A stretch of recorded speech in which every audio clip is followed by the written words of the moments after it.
A very good evening to all of you present on today's session. I am Nishita from ClearNet. Welcome everyone on Indian Medical Association Junior Doctors Network Tamil Nadu presents Gastric Outlet Obstruction, Surgical Interventions, Complication and its Management. ClearNet is proud to be associated as a digital partner. Now I am going to play a very short ClearNet's video. I would like to request all of you, please have a look.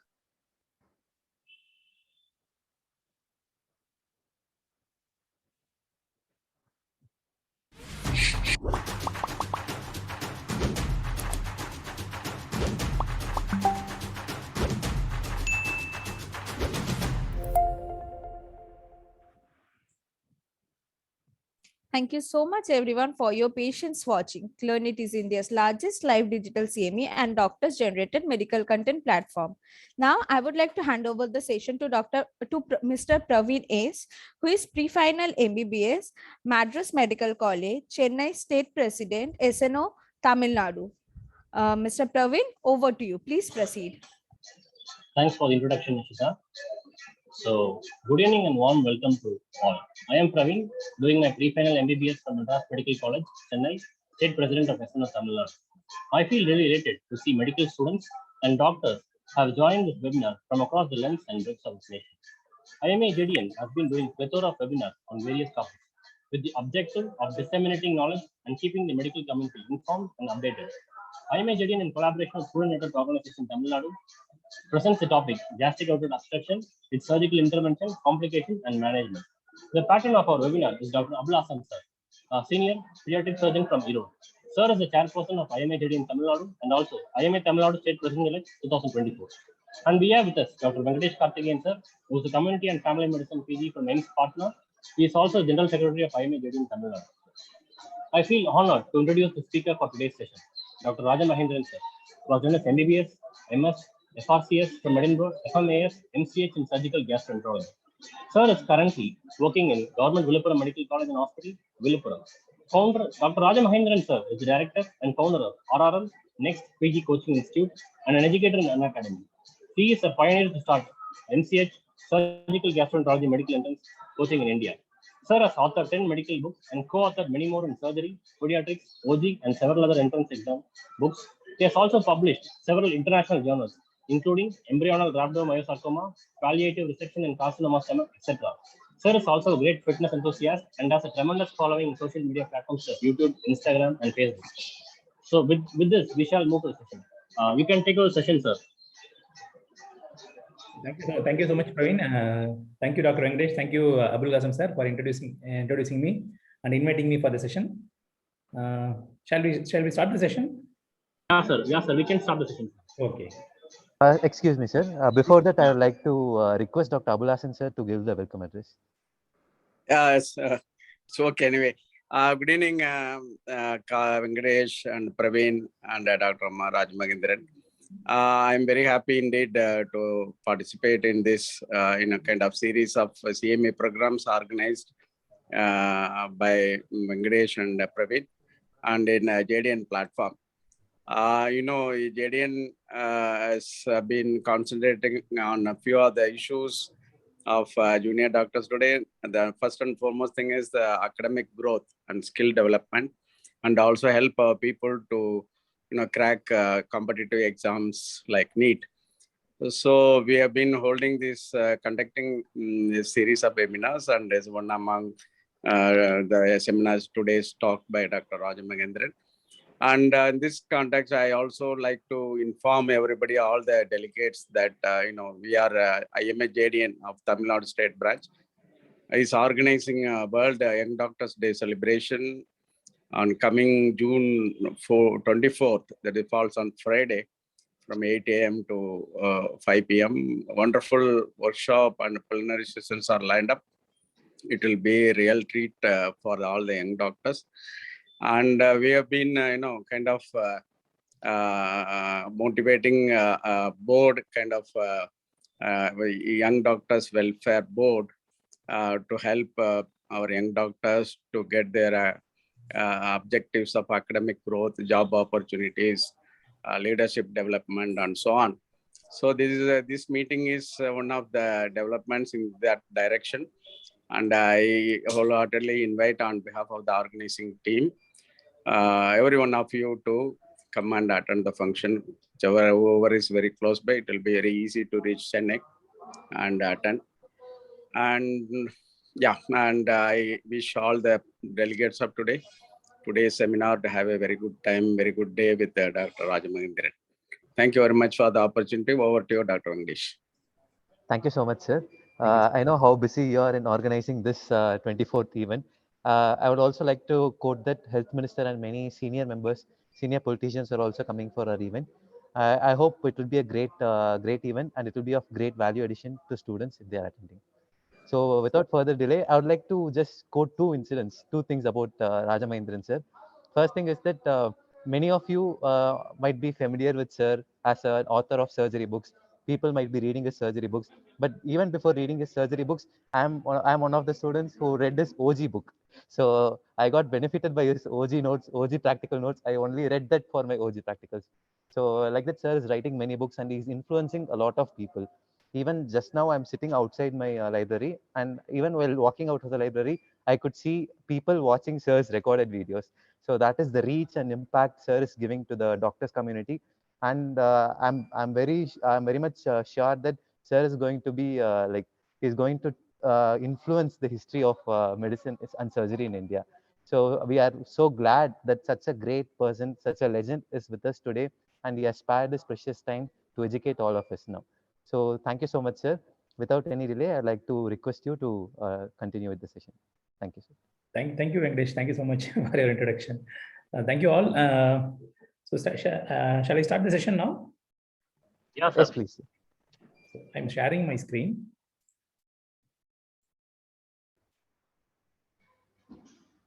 Yes. It's a very interesting topic and a very favorite topic for PG examiners as well as for the clinical examiners. So gastric outlet obstruction. So basically you should know what is gastric outlet obstruction. So gastric outlet obstruction, it is different from small bowel obstruction. You should know the difference. Small bowel obstruction is different. Gastric outlet obstruction is different. What do you mean by gastric outlet obstruction? Okay. If there is an obstruction in the GI pathway up to DJ flexure, okay, this is DJ flexure. If you have an obstruction up to DJ flexure, we never call it as small bowel obstruction. Okay, for example, if there is an obstruction in the duodenum or obstruction in the pylorus or in the first part duodenum or somewhere in the stomach, we don't call it as small bowel obstruction. Any obstruction of the bowel distal to the DJ flexure, like in jejunum or ileum or in the colon. If you get an obstruction in any of these distant places, like in the jejunum or ileum or colon, we call it as intestinal obstruction. So no confusion in this. You should have a clear idea of what is GOO. So gastric outlet obstruction is obstruction in the area up to DJ flexure. So please remember, up to esophagus, if there is an obstruction, we don't call it as GOO. Obstruction of the esophagus is called as dysphagia. We call them only as a dysphagia or a esophageal obstruction. But then what is GOO? GOO is obstruction in the stomach or obstruction in the duodenum up to DJ flexure. So this is known as GOO. So though other obstructions are not, I'm not going to discuss today, but you should have a clear idea. If it is an intestinal obstruction, patient will have 4 cardinal features. Four cardinal features are seen if the patient is having, for example, a small bowel obstruction is there. They have 4 cardinal features. Like a first important feature is colicky pain. Please don't forget, they will have a severe colicky pain. The foot is not able to move, so they have a colicky pain. Number 1. Second, followed by bilious vomiting. Very important, bilious vomiting. Number 3, they will have abdominal distension. The distension will be diffuse. It will not be a localized distension. It will be an abdominal distension. There will be severe distension of the entire abdomen. And number 4, they will have obstipation. Obstipation means not passing motion as well as flatus. There will be obstipation, abdominal distension, bilious vomiting, and colicky pain. So there are totally 4 features in a small bowel obstruction. Please remember, a small bowel obstruction can never be kept as a clinical case for your exam. So this is just for theory you are reading here, small bowel obstruction. So what will be kept for your exam is going to be a case of GOO. So now tell me, what are the features of gastric outlet obstruction? So this is very important thing. The patients will first of all have VGP, the three classical features of, there are 4 features I told you for small bowel obstruction, but for obstruction of the upper GI like stomach and duodenum, the features are: number 1, visible gastric peristalsis. Number 2, we have ball rolling movements. Patient will have ball rolling movements. That on inspection we see a feature of VGP. So the ball rolling movement is the history. The patient will come to you. They will tell, I'm feeling something rolling on the upper part of the abdomen. And on inspection, you can see a visible gastric peristalsis. And number 3, there will be vomiting. There will be definitely a vomiting will be present, and it will be undigested food. It will not be a immediate food which they consumed. It will be usually an undigested food. Even the food taken yesterday or even day before yesterday will be coming out now as vomiting. So these are the classical findings we are going to discuss in gastric outlet obstruction. So before going to the further discussion, you should know what are the causes of GOO. I am going to now go into the causes of gastric outlet obstruction in detail. So this is a DJ flexure. There is no more beyond. We will call it as GOO. Only obstruction in this location, we call it as gastric outlet obstruction. Let me divide the causes into adult causes and pediatric causes. Okay, adult and pediatric causes. So pediatric cases are not going to be kept for your exam again. You are going to only get an adult case in your exam. So what are the common causes of GOO in adults? The most common cause. Can somebody tell me what is the most common cause? The most common cause is cancer in the distal stomach. Please remember, CA stomach. It is not a proximal cancer stomach. It is a distal gastric cancer which can cause GOO. So GOO is a finding of distal gastric cancer. Please remember, a proximal cancer like this here will not cause a GOO. It will only cause a dysphagia, which will not be considered under GOO. So this will cause, but this will not cause. So distal gastric cancer will cause GOO, number 1. So number 2, which is one of the common causes some years back, some 15 years back, if a patient with GOO was coming to the clinic before 2000s, we will immediately think it is a case of chronic duodenal ulcer with cicatrization. Please remember, with cicatrization. So if there is a duodenal ulcer here, it will heal. As the duodenal ulcer is getting healed, it will go for a narrowing known as chronic duodenal ulcer with cicatrization. So my handwriting is coming a little bad in this Zoom because the screen sharing has a little problem. Therefore, it will be not so much clear, but I will draw the diagrams very clearly. Don't worry. So CA stomach is the most common cause. Chronic duodenal ulcer with cicatrization is another cause we have seen olden days. So what are the other causes in adults? So DO with obstruction. Very important, another cause is any problem in the pancreas. For example, if there is a cancer in the head of pancreas, if there is a cancer in the head of pancreas, it can cause compression. CA, head of pancreas. Number 4, you should not forget, this is a very common cause again. There is a chronic pancreatitis. Patients with a chronic pancreatitis. Chronic pancreatitis can cause GOO. Number 4, the patients with the pseudocyst.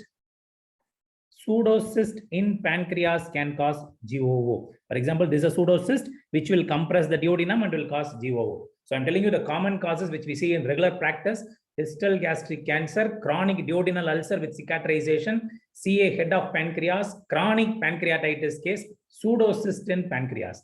So any other adult cause you know? Yes, there are so many other causes. One of the important causes here. So this is aorta. This is superior mesenteric artery crossing at the level of third part of duodenum. So please remember, superior mesenteric artery crossing at the third part of duodenum can be causing a compression of the third part of duodenum known as Wilkes disease. So Wilkes disease, these are the commonly seen causes in adults. So please remember, adults: cancer stomach, duodenal ulcer, cancer head of pancreas, chronic pancreatitis, pseudocyst in the pancreas, and Wilkie's disease. So these are the common causes in adults. In adults, there are two interesting more causes. They are known as trichobezoar and phytobezoar. Trichobezoar means psychiatric patient plucking their hair and they are eating. So hair will go and obstruct the stomach and duodenum is known as trichobezoar.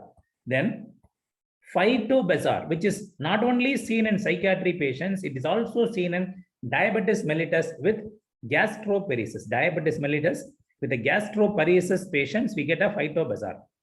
So diabetes mellitus with the gastroparesis patients will get phytobezoar. So diabetes mellitus patient, the stomach will not be properly moving. So whatever vegetables they are going to eat will get stagnated in the stomach and it will cause an obstruction known as phytobezoar. So for your exam, clinical exam, what are the cases that can be kept for your exam? Number one, cancer stomach will be commonly kept. Chronic duodenal ulcer may be kept. Cancer head of pancreas may be kept. Pseudocyst may be kept. And these other cases are very rare to get in practice. So don't worry, you should be thorough with these 4 cases of GOO in adults. So though there is no pediatric exam case for you in final year or in even a postgraduate period time, usually they don't give pediatric cases. I will tell you what are the pediatric causes.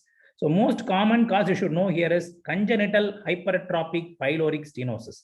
So CHPS, congenital hypertrophic pyloric stenosis is the most common cause. Then there are duodenal atresia, jejunal atresia, annular pancreas. So please remember congenital hypertrophic pyloric stenosis, duodenal atresia, and as I told you, I will not consider jejunal atresia in GOO. It is distal to the DJ flexure. So I will not consider as GOO. It will be considered under small bowel obstruction. So then annular pancreas. So what are the causes in pediatric cases you get means it is congenital hypertrophic pyloric stenosis, duodenal atresia, and annular pancreas are the common cases in pediatric condition. One simple history will differentiate CHPS from other causes of pediatric. What is it? That is, in congenital hypertrophic pyloric stenosis, obstruction is here. So therefore, they have non-bilious vomiting. Please remember, they have non-bilious vomiting. These two guys will have bilious vomiting. So otherwise, pediatric cases are not kept in exam. Just for a basic MCQ in a PG entrance exams, what is the difference between CHPS and duodenal atresia means? In duodenal atresia and annular pancreas, we have bilious vomiting. In congenital hypertrophic pyloric stenosis, there is non-bilious vomiting seen. So these are the important things you should not forget in gastric outlet obstruction causes. Okay. So now let us go on to the clinical examination, clinical history taking. Actually, I don't know whether this case was discussed as a theory case or a clinical case, but I'm going to discuss more as a clinical case discussion only. So when a case of GOO is kept in the exam, the two commonly kept exam cases are going to be only a cancer stomach. In exam for final MBBS student, you'll get only a cancer stomach in the distal part causing GOO will be kept in the exam, or number 2, a peptic ulcer disease with a chronic duodenal ulcer cicatrization will be kept in your exam. So all your history will be focusing on these two cases only. CA stomach or chronic duodenal ulcer with cicatrization will be your focus.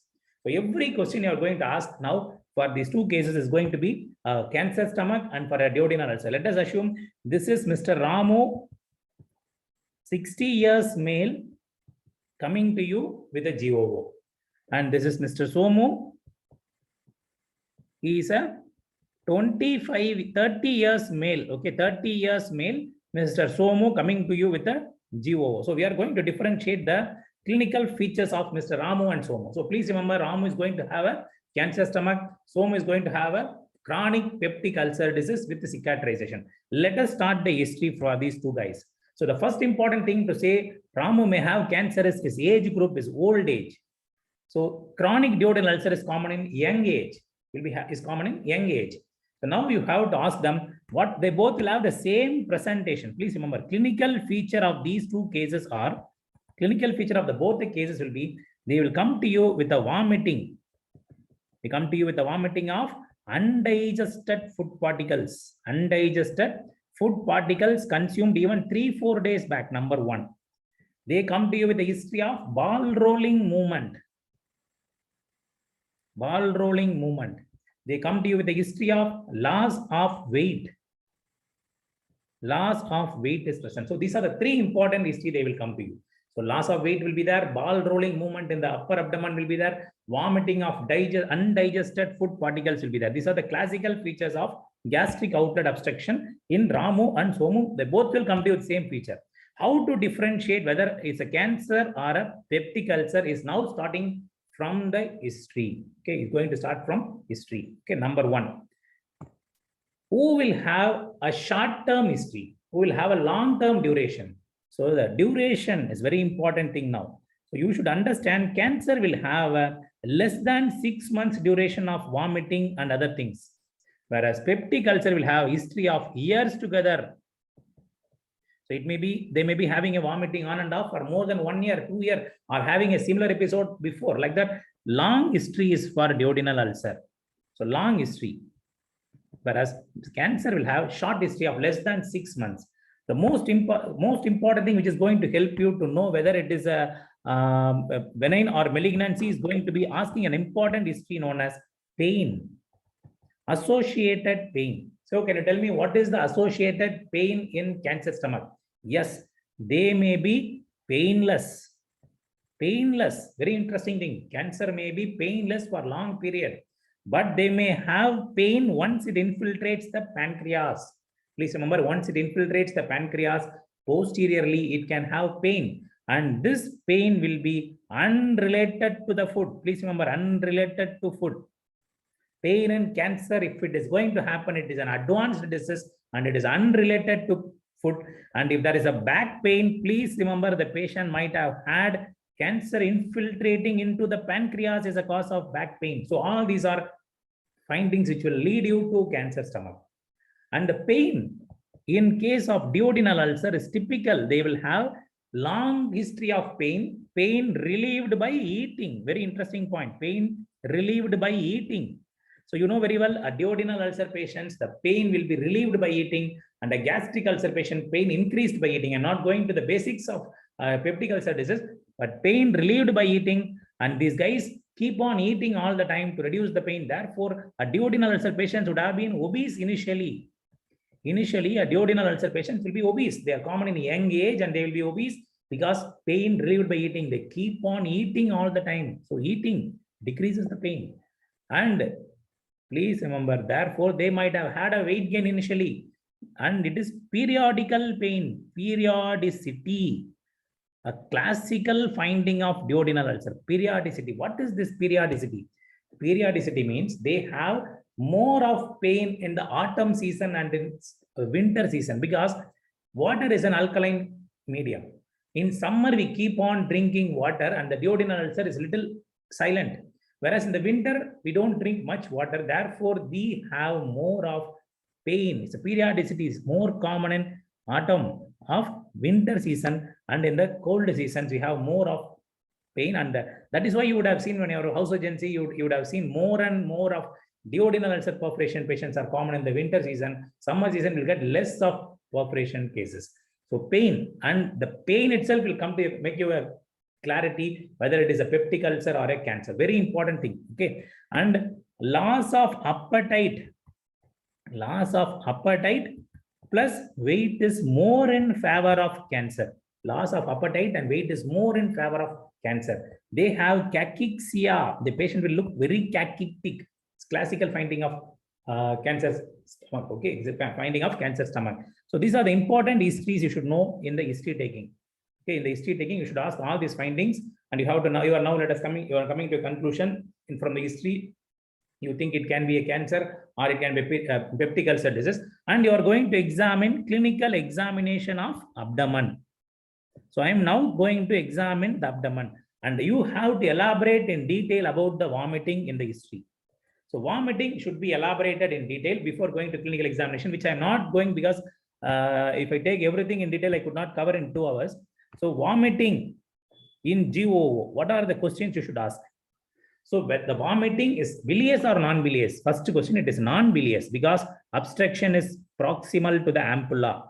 And what is it containing? It containing foul smelling undigested food particles. Undigested food particles are seen for a long period. They have vomiting of undigested food particles. So which is more common with peptic ulcer? Undigested food particles is more common with chronic duodenal ulcer than cancer stomach. In cancer stomach, the undigested food particles will be less. Because of the cancer, the stomach could have already become smaller.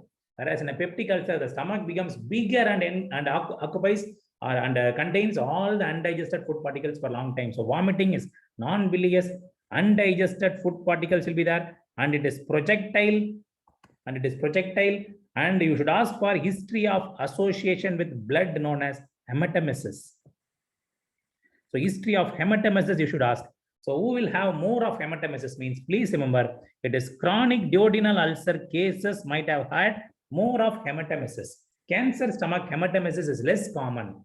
In a cancer stomach, they may have melena. The bleeding may present as melena, but not as hematemesis. Hematemesis is very common with the old duodenal ulcers. So duodenal ulcer might be associated with hematemesis. Cancer stomach may be associated with melena. You should ask all the other associated histories of related to cancer and related to peptic ulcer. From history taking itself, you can confirm, okay, this is a cancer or this is a peptic ulcer at the end of history taking. Okay, so this is basic thing you should not forget in history taking. Let me go on to the clinical examination of the abdomen in cancer stomach and then peptic ulcer. The three common findings you will see are inspection, you see VGP. Please remember, there are three findings you have to see.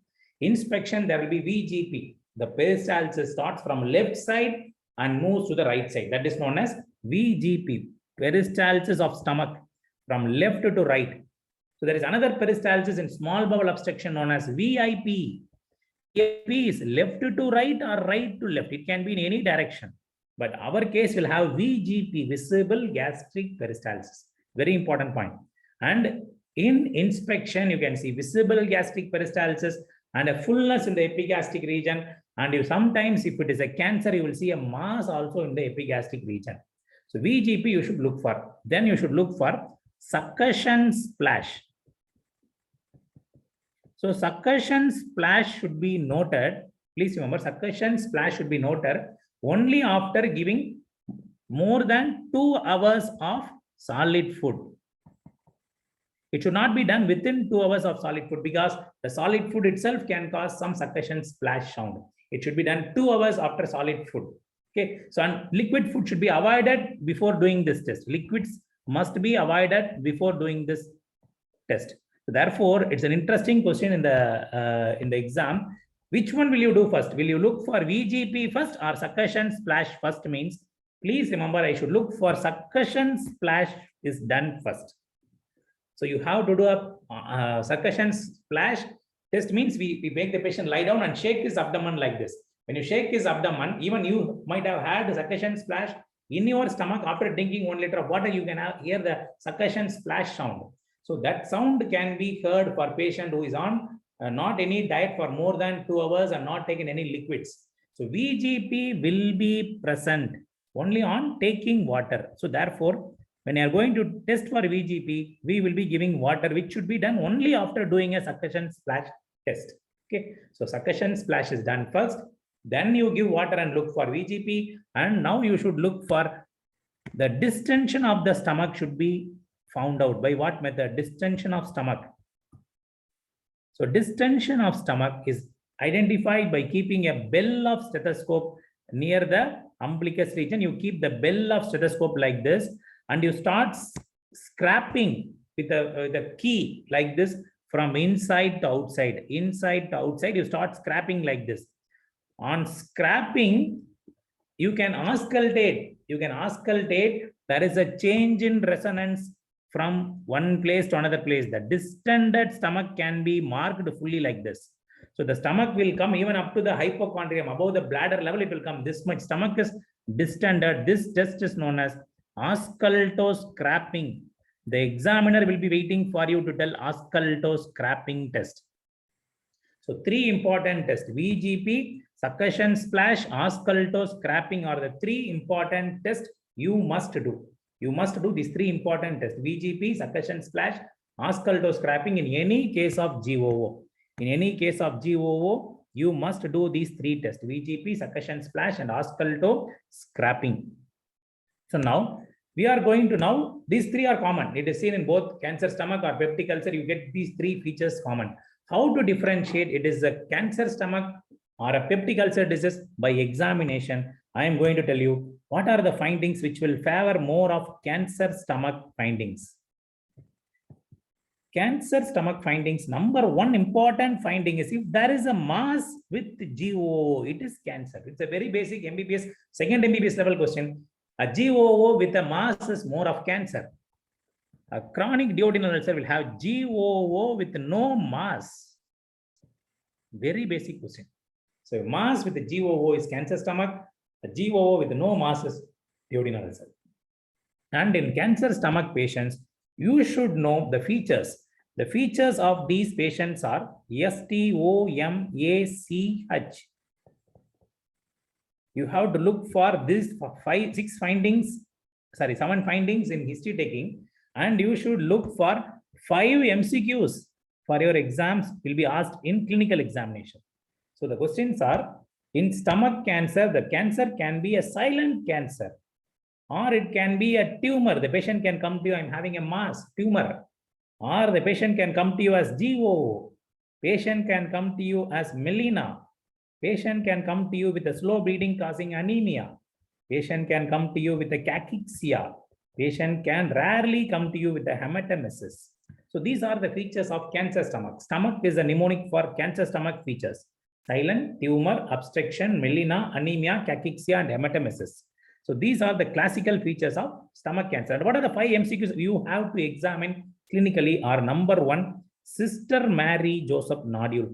I'm telling you, if you are a final year student and if you are going to miss a Sister Mary Joseph nodule in your final year exam during the examination time, your pass is at risk. Okay, please remember, Sister Mary Joseph nodule is a very basic thing. You have to find out there is an umbilical deposit. Many students are failed not for answering very high-tech questions. They are failed only for missing a basic finding, which is very commonly seen. I'll tell you which place you will fail in a cancer stomach with the GOO. If a patient has a Sister Mary Joseph, you missed, you might fail. Number 2, if a patient is having a left supraclavicular node, what is the name of this node? It is known as Virchow's node. Also known as, the sign is known as Treissier's sign. If you are going to miss this, your life is in stake at this point of time again. So Treissier's sign should not be missed. So Treissier's sign, umbilicus deposit are 2 important findings you should never miss. If you are going to miss, you are at risk of passing. So other things, if you are a MS postgraduate, the following findings, if you don't tell in your exam, you are at risk. They are Bloomer's shelf. So these are for MS PGs. You have to examine for Bloomer's shelf is nothing but rectal deposit. The deposit in the pouch of Dowler's or rectovesical pouch, you have a deposit of cancer. Krukenberg's tumor, if she is a female, okay, if a patient is a Krukenberg's tumor of bilateral ovarian enlargement, bilateral ovarian deposit is known as Krukenberg's tumor, you should not miss it. So it is also a chance of a malignancy, so which is having a METS. And don't ever forget to see for Sister Mary Joseph nodule, left supraclavicular node, Bloomer's shelf, Krukenberg tumor, and Irish node. What is Irish node? Irish node is left axilla node. Left axilla node. And what are the other findings apart from these findings on clinical examination? What are the other findings which may lead you to a cancer? Number 1, ascites. If a GOO patient is having ascites, you should think of cancer stomach. If a GOO patient having liver secondaries, you should think of cancer stomach. So secondaries in the liver, ascites are classical features to say it is more in favorable of cancer and less favorable of chronic duodenal ulcer. In simple, I will tell you, for exams, you will never get chronic duodenal ulcer with cicatrization. No such patients are seen in the practice. In my practice, every year I see only 2-3 cases of duodenal ulcer with cicatrization, but I see hundreds of cancer stomach with GOO. So definitely you will get cancer stomach with GOO, but in exam, you will never get a chronic duodenal ulcer with GOO. So be thorough with the cancer stomach causing GOO. Okay. So these are the clinical findings are being done now. And now let us come to a final diagnosis. The diagnosis is made as cancer stomach. Cancer stomach. As a final year student, you will be presenting this is a case of cancer stomach with gastric outlet obstruction. This is the final diagnosis you will tell now. So as if I'm sitting an examiner, I will start asking you the leading questions from the diagnosis. The first question I will ask you is, if you are expecting this is a cancer stomach, doctor, where do you think the cancer will be? The question will be, where do you think the cancer will be? So I feel the cancer is more chances of cancer is seen in pylorus or in the antrum. Please remember, sir, I feel this is a case of cancer in the pylorus or in the antrum. First thing you should tell like this. So I feel the cancer can be in the pylorus or antrum. Immediately the examiner asks, can it be a cancer in the proximal stomach? So you should tell a proximal gastric cancer if it is present, sir. It will not cause GOO. It will only cause dysphagia. Like that you should tell. So the proximal cancers will cause more of dysphagia. It is a distal gastric cancers which will cause more of CS stomach with GOO. So my diagnosis, therefore, more the location of obstruction is at pylorus and antrum is my suspicion. Immediately the examiner will ask you, can you tell me a case of obstruction with no VGP, a cancer with no VGP? There is no VGP seen, but patient is having vomiting. I am telling it is cancer only. What is the diagnosis? I am telling it's a cancer. There is no VGP seen. You are seeing there is no VGP. There is no vomiting. But examination, there is a mass present in the epigastric region. I am telling this is a cancer. What is your diagnosis? So this is an interesting type of rare type of cancer which is seen in E-cadherin mutation known as Lawrence classification of gastric cancer, diffuse gastric cancer, the type causing Linitis plastica. So Linitis plastica is a cancer in which the tumor is infiltrating the entire stomach wall like this. The tumor is infiltrating the entire stomach wall like this. And therefore, the stomach has become like a small leather bag, like a small pouch. So whatever you eat, there is no place in the stomach. They will vomit immediately. They will vomit immediately. There is no place to keep in the stomach. Therefore, they have yearly satiety features. So another cause of gastric outlet obstruction can be a diffuse gastric cancer caused by Linitis plastica, one of the high-yield MCQs for your exam. So Linitis plastica, the common feature is yearly satiety because stomach is an elastic organ. You can put 2 unlimited biryani in the stomach. That much stomach can extend. So you can eat enormously. It will not going to vomit. So you can even eat a humpty number of food. You can chicken, everything you can eat. The stomach will expand because it is an elastic organ. That elasticity is lost in diffuse gastric cancer. Please remember that elasticity is lost in diffuse gastric cancer. You should not forget this condition of the diffuse gastric cancer causing Linitis plastica. So the moment you present the case as cancer stomach with GOO, the examiner will ask all these questions. And the next question the examiner will ask you is, why not this case a case of chronic duodenal ulcer with GOO? Why not it is a chronic duodenal ulcer with GOO? You should justify, sir, I feel this cannot be a chronic duodenal ulcer with GOO because the patient is very young case, very young age. So when you tell a patient is very young age, the examiner may ask you, will cancer stomach not occur in young age, doctor? What should you tell? So the cancer stomach in case of Lawrence classification, diffuse gastric cancer can happen in young age. It can happen in young females. It is associated with E-cadherin mutation. Yes, it can happen in such cases. Young females can get cancer. But interesting point is these cases, the cancer is more common in the proximal stomach. Proximal stomach, and the chances of distal gastric cancer causing typical GOO is very rare with the diffuse gastric cancer happening in young females due to E-cadherin mutation. The cancer is more in proximal stomach. Please never ever forget this point. So therefore, first thing you should tell, I am expecting this case is a duodenal ulcer because he is an young age.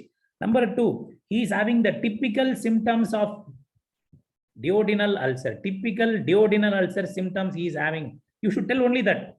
You should tell, sir, he is having a typical, he is having no typical duodenal ulcer symptoms. Typical duodenal ulcer symptoms are absent.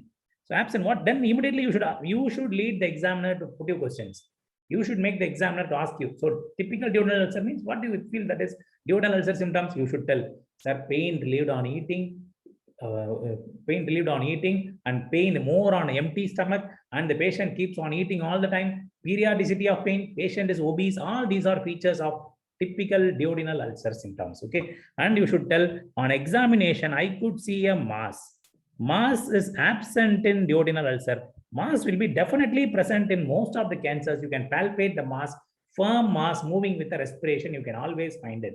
So mass is absent, therefore I don't think it is a case of duodenal ulcer with GOO. I feel it is a case of cancer stomach with GOO. I'm telling you, at this point of time, you are already passed in your exam. I'm telling you, at this point of time, you have completed the history presentation, everything. You are already passed in your exam. Hereafter, the questions are going to make you get more and more marks. That's all. So the investigations now are going to be done. So the moment you tell, sir, I'm going, how will you confirm your diagnosis, doctor? You should tell, I'm going to investigate the patient further. So what will you do further? The question will stop at this point. So the examiner will ask you a question on, once you present it, the examiner will ask you, what are you going to do for this patient now? So the moment the examiner is telling this point, what are you going to do for this patient now? This is a very important and a catch question. And if you're going to tell the correct answer for this question, you're going to crack the exam with the highest score, because the next important thing I will do in this patient is what? The moment I have confirmed a GOO case, the next important thing I should do is I should correct the fluid and electrolyte imbalance. You should tell this. I am least bothered whether the patient is a cancer or a duodenal ulcer at this point of time. I am not worried about whether it is a cancer or duodenal ulcer, because my aim is the patient is not eating for the past 1 or 2 months, vomiting all the time. So I expect the patient to have an electrolyte imbalance and fluid loss. So I have to resuscitate the patient. So I will immediately do a electrolytes, serum electrolytes. I will immediately do a serum electrolytes will be done by me.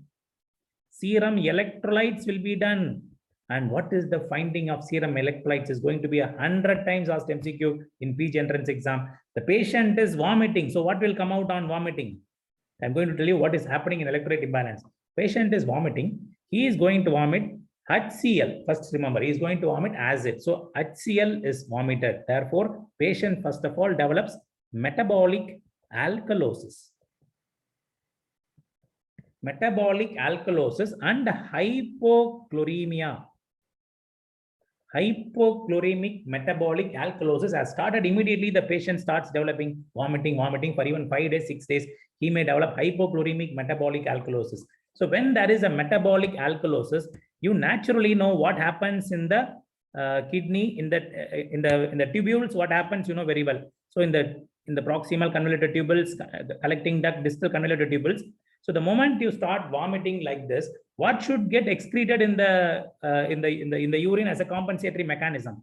As a compensatory mechanism for metabolic alkalosis, bicarbonate should be excreted into the nephrons and it should come out of the urine. Bicarbonate should come in the urine. Yes, it happens. Initially, in the first few days after vomiting, the patient starts excreting bicarbonate in the urine as a protective mechanism. So that is a very simple mechanism you would have read in physiology. Whenever bicarbonate is going, it will pick up along with them sodium also in the urine. So sodium is also excreted in the urine. So sodium and bicarbonate are getting excreted in the urine for as a compensatory mechanism for alkalosis. That is bicarbonate getting excreted. But what to do? Bicarbonate will not go alone. He always carries one another friend with him. That is sodium. Sodium is also excreted. Therefore, the patient develops hyponatremia. But it not lasts for long period. Our body has a natural immune system, a natural mechanism where it will try to stop the sodium.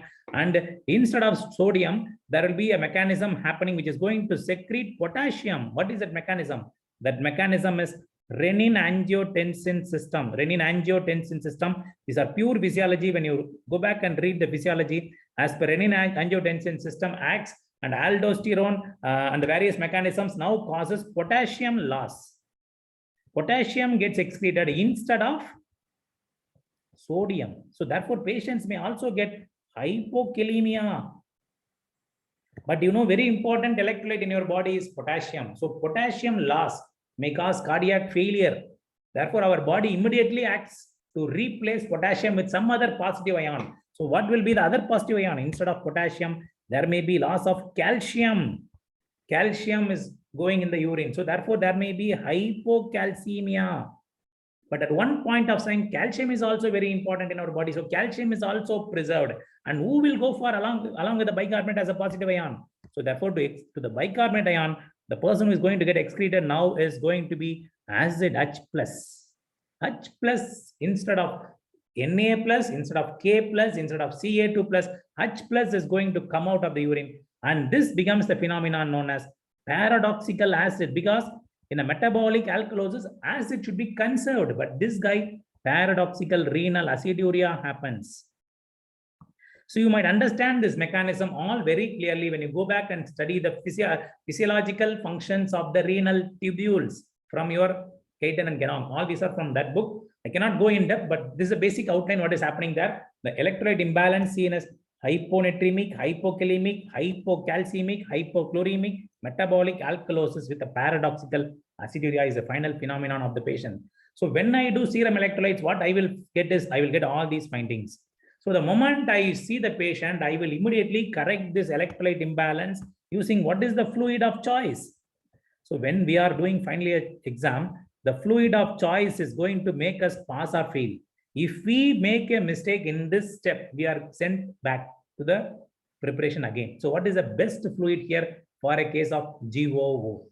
Please remember, all of you will be thinking, since there is a potassium loss, I will give a ringer lactate. Ringer lactate, if you tell in our days, it is failed, confirm fail in the exam. So normal saline with a KCl supplement is the correct answer. Why I should not give a ringer lactate? Anybody know why I should not give a ringer lactate? So you should know what is ringer lactate going to do. So please remember, in ringer lactate, there is lactic acid. This directly goes to the liver. In the liver, lactic acid is metabolized and finally releases bicarbonate. Already the patient is in alkalosis. You know very well the patient already is in alkalosis. If I give ringer lactate, the lactic acid gets converted to bicarbonate in the liver and causes aggravating of alkalosis. Please remember, therefore, RL is absolutely contraindicated. Absolute contraindication is ringer lactate. So this is the first thing the examiner will be expecting you the moment you start your preparation, presentation. The examiner will be expecting you to know whether you have a knowledge of the basics of electrolyte imbalance, because this is a management which should be done by a MBBS graduate. So if you make mistake in this, then there is no use or no benefit of asking any further questions. So you just think, if you are an examiner also, you won't ask any question if you are making a big mistake in this. So the moment I see a patient, I will correct the electrolyte imbalance and I will put a wide bore Ryle's tube. Please remember, a patient should be immediately put a wide bore Ryle's tube. Why should I put a wide bore Ryle's tube? Because I want to know what is the problem, whether it is a duodenal ulcer or cancer. I want to know it by putting a wide bore Ryle's tube and giving a wash. Wash the stomach for 3-4 days. Please remember, wash the stomach for 3 to 4 days. You should wash the stomach. Then only I can do an endoscopy. You cannot just like that go and shift the patient to endoscopy. So therefore, another catch point to fail you in the exam is, so sir, what will you do now, doctor? The moment he tells you, you should tell fluid electrolyte correction. Okay, he would have been knowing, oh, this guy knows fluid electrolyte correction. Let us go to the next thing. So how will you diagnose? They will ask that question. You should tell, sir, I will put a wide bore Ryle's tube and give a complete wash for 3-4 days. Then only I will shift the patient for upper GI scopy. If you tell I will do upper GI endoscopy tomorrow itself, that's all, you are failed again. So upper GI endoscopy should be done after preparation of the stomach. Please remember, after preparation of the stomach only, you should do an upper GI endoscopy. Before that, if you do, you are failed and you cannot do the scopy successfully. Please remember, upper GI scopy after preparation is the answer. So upper GI endoscopy will explain and show you what is the finding inside. So in upper GI endoscopy, if I do, I can go inside and see if there is a cancer. I can take a biopsy. So if it is a cancer there causing GOO, I can take biopsy. 6 to 8 biopsy should be taken from the cancer. If there is a chronic duodenal ulcer, so if I do inside, there is a duodenal ulcer in the D1, first part of duodenum, there is a duodenal ulcer causing cicatrization. I should do one more biopsy. What is it? Very interesting question. So if I am doing an endoscopy, if I see a cancer, no doubt I will take biopsy from the cancer to confirm it is a cancer. I will do endoscopy and take biopsy. If there is a duodenal ulcer, will I take biopsy from the ulcer? Please remember, no biopsy from the ulcer. Then what should I do when I'm doing when I see there is a duodenal ulcer? What should I do? I should take biopsy from the stomach. From stomach. Why? Why should I do? I should take some tissue from the stomach and I should test for rapid urease test. So rapid urease test is a test to look for Helicobacter pylori. So H. pylori is positive in most of the duodenal ulcers. 90% of the duodenal ulcers will have H. pylori positive. So I want to confirm whether there is H. pylori positive or not. So if it is a peptic ulcer, definitely I should do H. pylori testing. If it is a cancer, yes, cancer also is caused by H. pylori, but not so important at this point of time. But if it is a duodenal ulcer, the management is going to be the treating of duodenal ulcer. So H. pylori testing is must. In cancer stomach, biopsy of the lesion is must. So now here comes the moment you start telling endoscopy, the examiner will ask you an interesting finding. In which are all the cases of cancer, please remember, in which are all the cases of cancer, upper GI scopy looks normal. Tell me, it looks normal. Upper GI scopy looks normal in number 1, linitis plastica, because it is a submucosal spread of tumor. So linitis plastica, if I do an endoscopy, it will look normal and the stomach will be non-distentable. I cannot, if I push the gas, I cannot inflate the stomach. Stomach non-distant. So upper GI scopy looks normal in linitis plastica. In lymphoma, in GIST, these are the tumors where the stomach looks normal because these are all not mucosal tumors. They are all tumors below the mucosa. So in these cases, the stomach looks normal. Therefore, upper GI scopy is normal in what are the cases? Linitis plastica, lymphoma, GIST. So these 3 cases, therefore, we should depend on CECT abdomen. CECT abdomen is better for these cases, contrast enhanced CT abdomen. So when some old examiner comes for the exam, they will be expecting you to answer a question on barium meal. Barium meal will you do? The moment the examiner asks, will you do a barium meal? You should immediately tell, sir, barium meal is an old investigation which is now totally replaced with the help of endoscopy. So in the recent practice, I don't do barium meal. That's the best answer. In recent practice, we don't do barium meal at all to diagnose whether it is a cancer stomach or a peptic ulcer. This is totally gone. So it's totally gone. But there are some MCQs for this, for your exam, for barium meal. Barium meal showing hourglass deformity, where you get like this. This is hourglass deformity, GOO. Barium meal showing teapot deformity, like a teapot. Teapot deformity. Barium meal showing trifoliate deformity of duodenum. So like a trifoliate, like this. Like this, the duodenum is looking like this. Trifoliate deformity, where will you get? Where will you get a trifoliate deformity? A barium meal showing a simple line known as Hampton line. Hampton line in the stomach. Hampton line. Hampton line. And barium meal showing a sign of meniscus here, like a meniscus here. So there is a meniscus-like appearance, meniscus sign in the stomach. Okay, these are various, this is known as Karman meniscus sign, Karman meniscus sign. So you should know where you get this. Definitely the examiner is not going to ask you and not going to decide your rank based on this. These are some funny questions which are no more seen, no more done. Hourglass in a chronic gastric ulcer causing GOO. If there is a chronic gastric ulcer here, it can cause GOO. Teapot deformity due to chronic gastric ulcer with GOO, another gastric ulcer. Hourglass is due to gastric ulcer on the greater curvature. Teapot is due to a gastric ulcer on lesser curvature.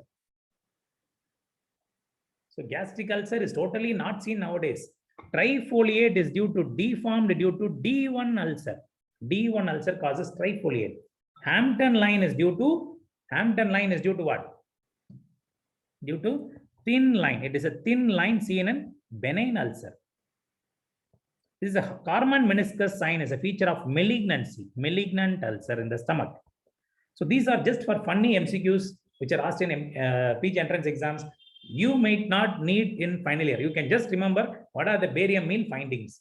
These are totally obsolete, not done nowadays. Not done nowadays.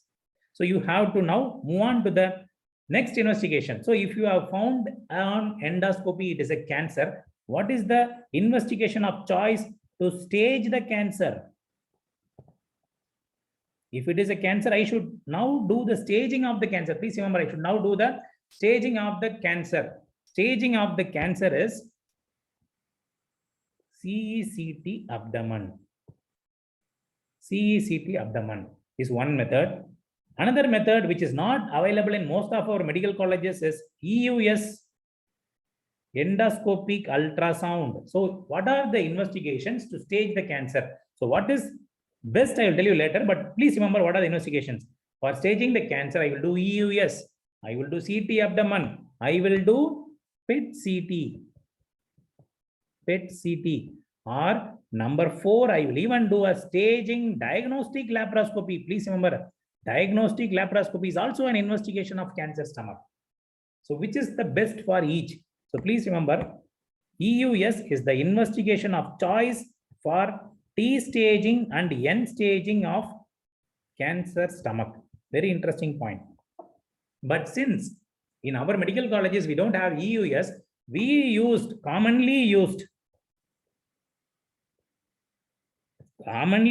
for T staging, N staging is CT abdomen. Best is EUS. But since we don't have EUS in our practice, we use CT abdomen. PET CT is the investigation of choice to look for METs. So what is the most common site of METs? Most common site of METs in cancer stomach is peritoneal METs are common. Peritoneal METs are very common. Therefore, the peritoneal METs, if you are not going to do PET CT, can be detected with the help of staging laparoscopy is most sensitive. Most sensitive for peritoneal METs is staging laparoscopy. So most surgeons nowadays, before doing a gastrectomy, they go for staging laparoscopy. So in your case, I'm asking you a very simple question, which is a postgraduate level question, but it is very simple and logical question. Your cases, so you have to now restrict yourself to your case. So what will you do as an investigation for your case means the answer ends with the CT abdomen only. I don't do EUS because in an obstructive growth, the EUS probe will not pass. So EUS is not done in your case. PET CT is not done in your case. Staging laparoscopy is not needed in your case. Why? Sir, why you are telling there is no need of PET CT or DLAP? Because anyhow, your case is a case of gastric outlet obstruction. Your case is a case of gastric outlet obstruction. I am going to do, if it is inoperable, I will do a palliative GJ. I will do a palliative GJ. Even if the cancer is inoperable, I will do a palliative GJ. Therefore, I don't need a staging laparoscopy or PET CT. So these two are a must. Staging laparoscopy and PET CT are must for proximal gastric cancers. Very important. Proximal gastric cancers, they are must. I hope you are understanding this concept. The concept is distally there is a cancer causing obstruction. If I don't do something for that, the patient will die of vomiting. At least I will do a palliative GJ. When I'm going to do a palliative GJ by laparotomy, I will see whether there is peritoneal mets, liver mets, everything I can directly see. Then why should I go for a costly 20,000 rupees PET CT or a 60,000 rupees staging laparoscopy? They are not needed in such cases. So staging laparoscopy and PET CT are done only when you are not going to do any palliation. Example, it is in the proximal gastric cancer. If there are some MS postgraduates attending this case, there is a catch point for you guys at this point of time. I am an examiner now. I am a surgical gastroenterologist examiner. I am asking you, is it a must? Is it a must to do staging laparoscopy even in a patient with GOO? It is not must because I am going to do anyhow palliative GJ. I will tell you as a surgical gastroenterologist, I am telling you now, no, you must do staging laparoscopy. For a GOO case also, you should ask why, sir, please tell me why. Reason is nowadays nobody is doing palliative GJ. This is a GJ done for cancer stomach inoperable cases. Nowadays, what they are doing nowadays? Nowadays, we keep a stent through the growth like this. So nowadays, self-expanding metallic stent available for GOO. because this patient is going to live for 6 months to 1 year. Why should we go and do a surgery, a surgical complication, etc., etc.? Better keep a stent and come out. Is the latest concept. This is a recent concept. Which is best? Which is best? Now question is, which is best? SEMS is best or palliative GJ is best? So better than SEMS, surgical is best. Surgical is best.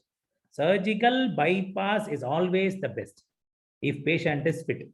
But by chance patient is unfit and you feel there are so much of meds, you can even go for a self-expanding metallic stent. Okay, so you will understand this when you go for the management. So these are the investigations you should do for a cancer stomach patients. So cancer stomach patient is now going to be treated by you. So cancer stomach. So cancer stomach, this is Mr. Ramu. Okay, this is Mr. Ramu. What you are going to do with the GOO? He is now in front of you with the GOO. So cancer stomach patient, Mr. Ramu, you have confirmed he is a case of cancer stomach with GOO. So I have completed the investigation and I have confirmed it's a distal gastric cancer, and I'm going to plan the treatment now for this guy. So I will complete the treatment in one line and I will explain about the things later. So the treatment for this guy is now subtotal gastrectomy. Please remember, this is the final answer the examiner will be expecting from you. Subtotal gastrectomy plus D2 lymphadenectomy. So please remember, an operable case. What I am going to do? I am going to do subtotal gastrectomy with a D2 lymphadenectomy like this. So this is a subtotal gastrectomy. The cancer is removed and this is the duodenum stump closed. Now I have also done D2 lymphadenectomy, which I am going to explain later, and followed by reconstruction of the luminal continuity. Reconstruction is commonly done by 3 methods are there. That is very important. You might be asked by the examiner to draw and show the reconstruction. This is the most commonly done reconstruction. What is this? So the most commonly done reconstruction is shown here. This is known as Billroth 2. Please don't forget, I'm drawing you all the reconstructions. This is a picture showing you after subtotal gastrectomy, D2 lymphadenectomy, reconstruction with a Billroth 2. In Billroth 2, there is one anastomosis, that is gastrojejunal anastomosis, and the duodenum first part is cut, and this is the stump of D1. This is the stump of D1, duodenal stump. So the second question is, now I am going to do another reconstruction. This is the subtotal gastrectomy. After doing a subtotal gastrectomy, what is that is Billroth 2 means that should be on Billroth 1. No, that fellow did approximated the duodenum to the stomach. This is stomach, this is duodenum.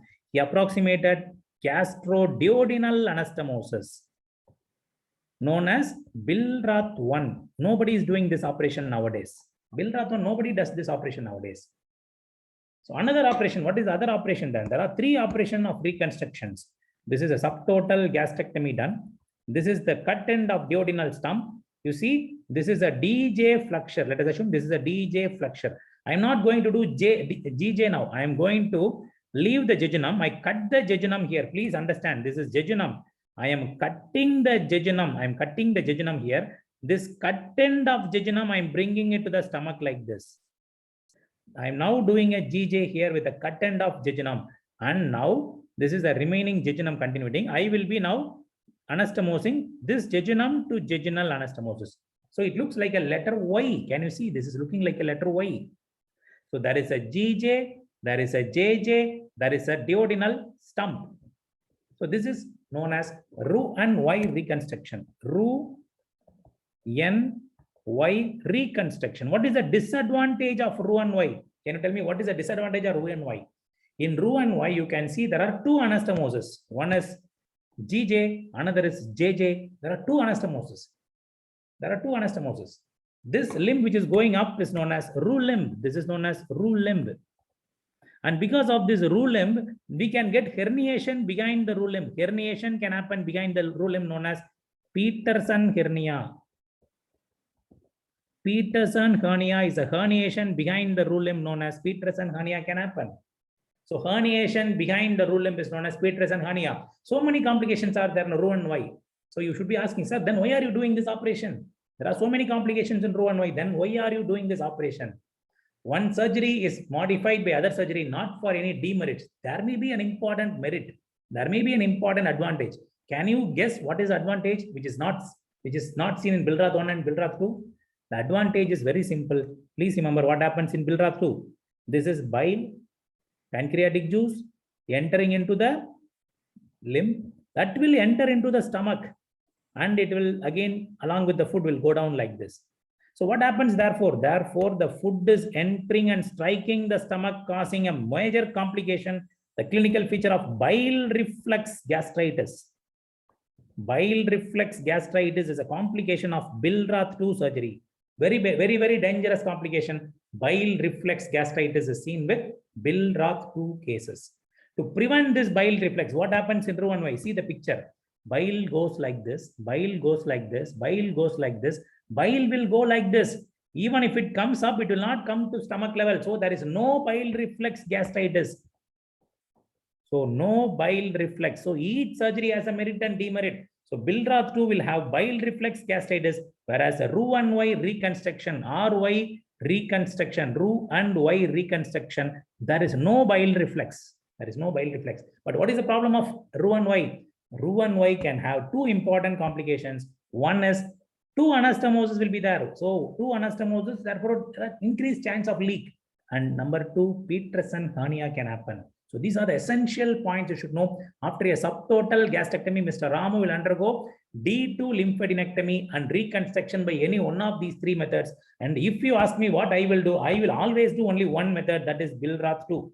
So always only one method for all my surgeries. Though there may be multiple options, because I used to think in your lifetime, if you get trained with one procedure, whether it is a procedure or any future program or plan, if you concentrate on one important aspect, definitely you can master like anyone or master than anyone in that field. So that is the reason any surgery, I do only one method. I don't do multiple methods. I don't want to train in multiple ways. As a surgeon, I want to master the skill of one technique. And in my surgeries, I only do Bilrath 2, and I never see any of these complications. And I always do Bilrath 2 in my practice. Okay, so Bilrath 2 is commonly done not only by me. Most of the surgeons do Bilrath 2. In Western countries, most of them do Roux-en-Y. Nobody does Bilrath 1 nowadays. So Bilrath 1 is a gastroduodenal reconstruction. Nobody does it. So just leave it. Okay. Sir, you told something about D1, D2 lymphadenectomy. Let me tell you what is it. So D1, D2, D3 are the three types of lymphadenectomy surgeries which are explained excellently in Bailey and Love. You should never ever think of any other book if you want to read about stomach. If you want to read stomach, you should first read Bailey. Everything what I'm taking you is there in Bailey. A few points may be out of syllabus, but please remember Bailey is one of the Bible for surgery. Okay, it's one of the best for surgery. So this is a very important question on.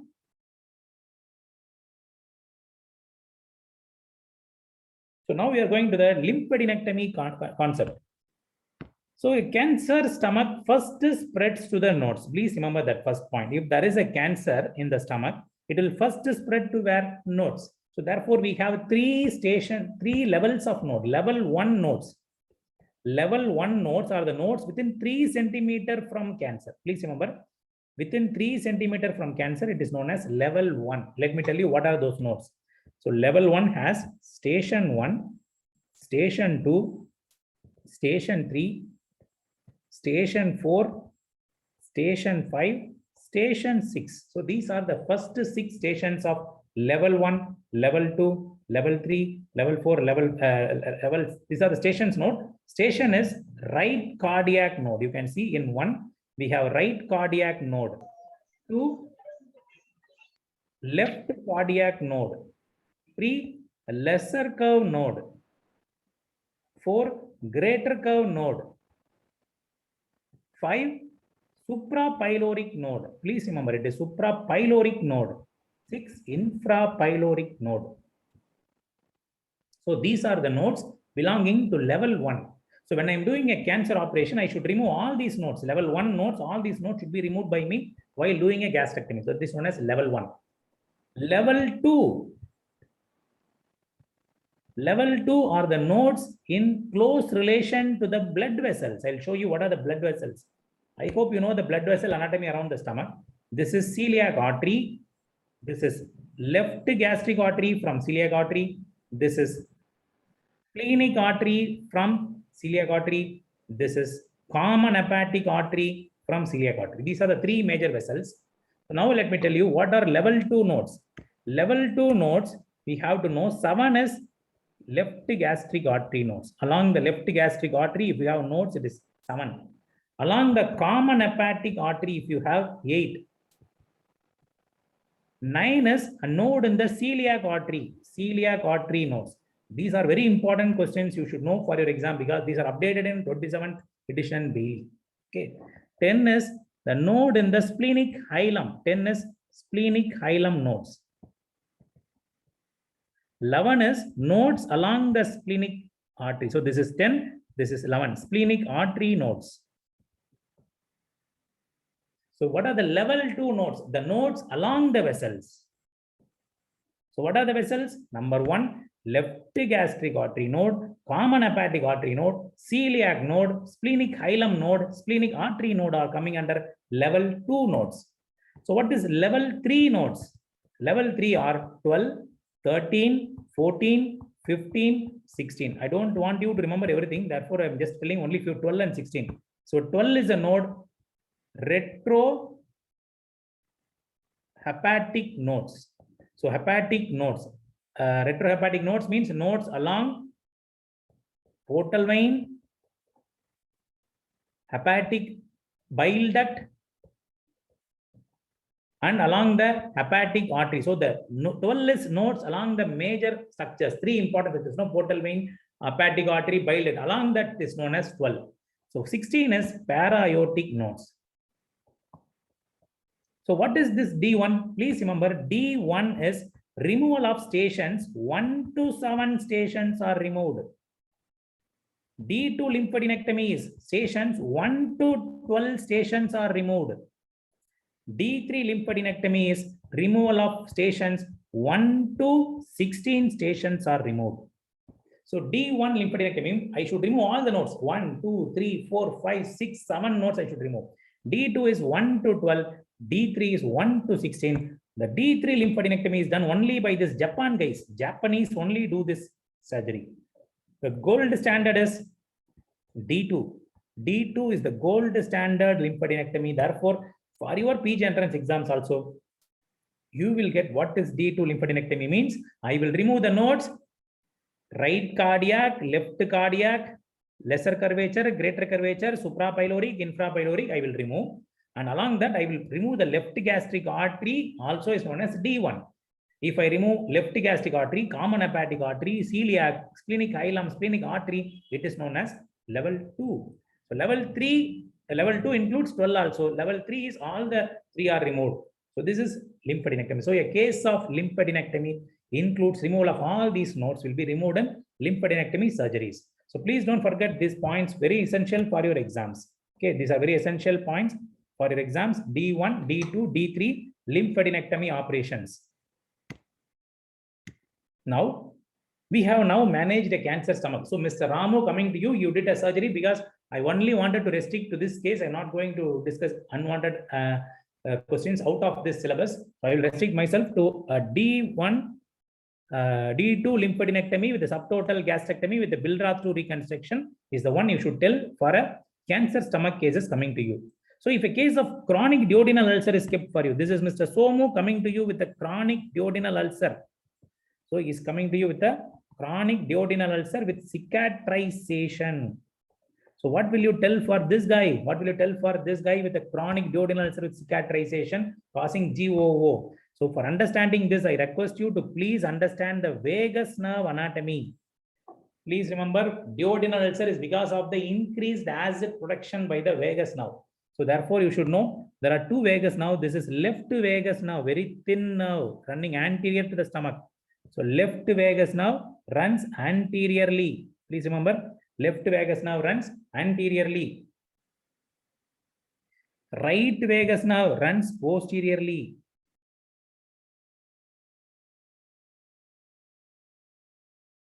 So this is right vagus nerve runs posteriorly.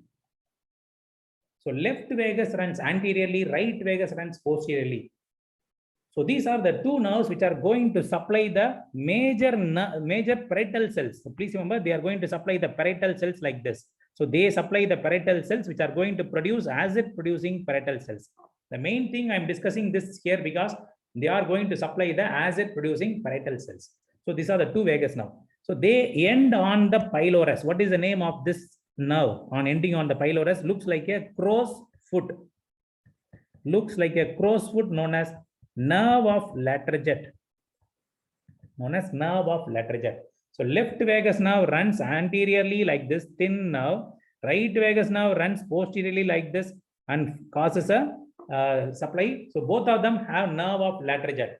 So what are the other branches of left vagus nerve? Please remember, left vagus nerve has one interesting branch that is going to the liver, known as hepatic branch. Hepatic branch. It will go to the liver, known as hepatic branch. Right vagus nerve has another interesting branch, which is an image-based question for exam. This is a right vagus nerve giving a branch to the fundus. What is this branch known as? This is an image-based question asked in FMG exam and NEET PG exam. This is known as criminal nerve of Grassi. So posterior vagus nerve gives a branch to the fundus of stomach, known as criminal nerve of Grassi. Posterior vagus nerve also gives a branch to the celiac plexus, known as celiac branch. So these are the various branches of vagus nerve. You should know the branches of vagus nerve and what will happen if I do truncal vagotomy from the basics from Bailey and Love. So vagus nerve anatomy is this. So I am going to do, this is a case of chronic duodenal ulcer with a cicatrization here. So as I receive Mr. Somu, I will immediately plan for a surgery known as truncal vagotomy. I will cut the vagus nerve here and here. Cut the neck itself. I'm going to cut the neck of the vagus. So everything is gone beyond. So I will do a truncal vagotomy. So truncal vagotomy, if I do, please remember the function of nerve of Laterjet. What is the function of nerve of Laterjet?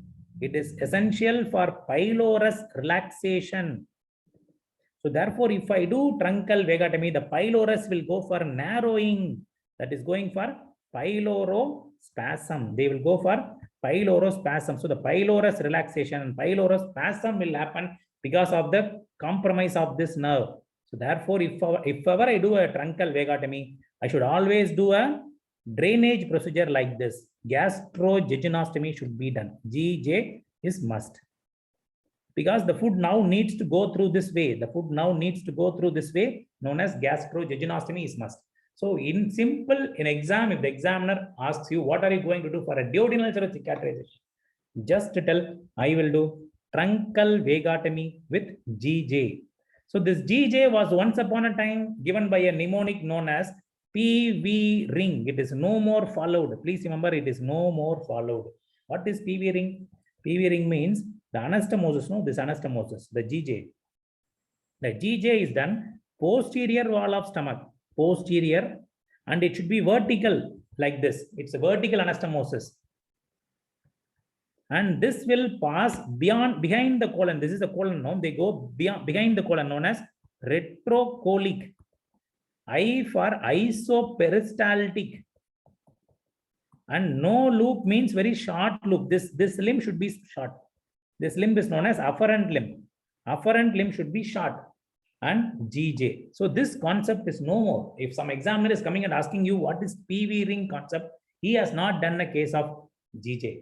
Okay. So posterior vertical retrocolic isoperistaltic no loop GJ is no more. Just do a dependent GJ. That's what we do in practice. We do a GJ so that the foot will go down. That's all. We have to do a GJ. It should go down. So truncal vagotomy with the GJ is done. Is the gold standard treatment for a case of chronic duodenal ulcer with GOO. So from truncal vagotomy with GJ, the examiner can take you to various concepts. He can ask you what is the other surgery done for duodenal ulcer. He can ask you start to ask you about high selective vagotomy. What is high selective vagotomy? It is not done for GO. Please remember, not done for GO. It cannot be done for GO. He will ask you high selective vagotomy. You should tell him, sir, in high selective vagotomy, I don't do for GOO. In high selective vagotomy, I will only cut the gastric branches like this. Small gastric branches alone is cut. What is the problem of high selective vagotomy? More than 10% recurrence of duodenal ulcer. There is more than 10% recurrence of duodenal ulcer seen with high selective vagotomy. So high selective vagotomy, I will not do for this case. I will not do for this case. That is the point you should tell. More than 10% recurrence of duodenal ulcer is high selective vagotomy. Please remember this point. 10% recurrence of duodenal ulcer is seen in high selective vagotomy. Truncal vagotomy, the recurrence is around 1% recurrence of duodenal ulcer is seen. Okay. So now you should know what are the problems with the truncal vagotomy. What are the complications? So the complications of truncal vagotomy is under 3 headings. Please remember, complications of truncal vagotomy is under 3 headings. Number 1, due to cutting of all nerves, due to compromising the nerves. So what are the compromising we are doing now? Number 1, we cut the celiac branch is gone. Please remember, celiac branch of posterior vagus nerve is gone. Hepatic branch of anterior vagus is gone. Crow's foot is gone. So what all complications will happen? Celiac branch is gone means the motility is disturbed and patient may develop post-vagotomy diarrhea. Hepatic branch is gone. The bile flow is disturbed, so the patient can develop gallstones. Crow's foot is gone, so the patient will develop pylorospasm. These are due to cutting of the nerves. Cutting of the nerves. And because of the GJ, the patient may develop malabsorption. Please remember, the food hereafter, whatever I am going to eat is going to go in this way. So the patient will develop a malabsorption. What are all the malabsorptions will happen means very simple. You should know what are the things which are observed in the duodenum, because no more food is going to enter this area. They are directly going to go down. So the things which are observed in this place, like calcium, iron. So calcium deficiency, iron deficiency happens. Even B12 deficiency also happens in these cases. Malabsorption of iron deficiency anemia, osteoporosis, and B12 deficiency happens. Malabsorption happens following a GJ because of the bypassing of the duodenum. And most important favorite question for your examiners is going to be asked on another interesting syndrome known as dumping syndrome. For final MBBS students, this is a very important topic on dumping syndrome. Let me explain you what is dumping syndrome. Please understand what is dumping syndrome. I'm going to show you the picture of dumping. So this is the surgery done now. This is afferent limb. Please remember, this is afferent limb. This is efferent limb. So afferent limb, efferent limb. So whatever you are going to eat hereafter, for example, I am going to take 3 parota. Okay, 3 parota or chapati I am taking now. These 3 items will go where? They will actually, if it was done for me, it will slowly mix slowly and go bit by bit through this way. But for this guy, it is now going to go directly into the jejunum like this. So the moment you eat 3 parota or chapati or roti, they will immediately go into the jejunum. And these roti are hypertonic, so they absorb the fluid into the roti. So there will be a massive fluid shift within half an hour, within 30 minutes. There is massive fluid shift seen. There is massive fluid shift seen, resulting in hypovolemia. So there is within 30 minutes, there is a massive fluid shift. Patient develops hypovolemia. This is known as yearly dumping. Yearly dumping. So what will be the clinical feature of hypovolemia? The patient will be dehydrated. Dehydration, giddiness is seen. So these are the classical features of yearly dumping. Dehydration, giddiness will be seen in yearly dumping. So what will now this Barota will do? This Barota will release the sugar. The sugar will go and produce the insulin from the pancreas. So insulin is secreted in enormous amount that will go and neutralize the sugar, resulting in 1 to 3 hours, the patient develops postprandial reactive hypoglycemia develops. This is known as late dumping syndrome. So postprandial reactive hypoglycemia develops and the patient will complain of sweating, palpitation, tremors. Sweating, palpitation, tremors are seen in these cases. Sweating, palpitation, and tremors are seen in these patients. So within half an hour, there will be hypolimia. Within 1 to 3 hours, there will be reactive hypoglycemia due to dumping. All this are happening because of dumping of so much of food into the jejunum. How can I prevent this? Don't do dumping. Ask the patient to eat small, frequent meals. Ask him to eat small, frequent meals, low carbohydrate meals, high fatty foods, and ask him to eat dry food so that the food will move very slowly. Dry foods. So dry food, low carbohydrate, high fatty, and dry meals are the advised diet for these guys. So a patient is coming to you with the dumping syndrome, advise them small, frequent meals, low carbohydrate, high fatty, dry foods. And if they are not responding, advise them to take injection. Octreotide is a drug of choice for dumping syndrome. So drug of choice for dumping syndrome. So drug of choice for dumping syndrome is injection octreotide. So the question will be very simple. So the patients are very simple. The two cases coming to you are Mr. Ramu with a cancer stomach, Mr. Somu with a duodenal ulcer with a cicatrization. So Mr. Ramu is diagnosed because of the history of old age, malnourished, loss of weight, loss of appetite, cachectic, had an umbilicus deposit. He had mass in the epigastric region. So once Mr. Ramu is diagnosed as a cancer stomach, we evaluated him with the endoscopy. After fluid correction, we did an endoscopy, confirmed with the biopsy, did a CT scan, and confirmed it is an operable cancer. And we did a subtotal D2 gastrectomy with a Billroth-2 reconstruction. Whereas on the other hand, Mr. Somu is a case of duodenal ulcer with cicatrization. I will do now. The patient will be diagnosed because of his periodicity of pain and pain relieved by eating and long history. So the patient had no mass on examination of the abdomen. The stomach is very much distended. So I planned him for a simplified surgery, that is truncal vagotomy with the GJ. Before going for truncal vagotomy with GJ, I did a proper endoscopy, evaluated him for electrolyte correction, and everything was rectified. And I did a truncal vagotomy with the GJ. So whenever I do GJ, the complication which can happen is dumping syndrome. It can happen in Billroth-2 also. It can happen in truncal vagotomy with GJ also. So please remember, dumping is not characteristic of any one disease. It is seen in both the cases. So this is actually the case discussion is over. Let me show you some of the interesting things which we have in PowerPoint. Let me discuss, and I'll ask you some Viva questions from now onwards. So I'm Dr. RAJAMAHENDRAN. I'm a surgical gastroenterologist from Viluppuram Medical College, Government Medical College, and I'm a director of our PG Coaching Institute. RRM Next is one of the leading institutes in Tamil Nadu. For NEET SS, it's a #1 institute all over the country for among the surgeons know very well. So these are the points we are discussing. Now tell me the Viva questions which are being asked. What are the causes of massive hematemesis? So a patient is coming to you with a massive hematemesis, means the vomiting is having more than 500 ml of blood. So massive hematemesis, the first two causes you should know is duodenal ulcer, #2 varices.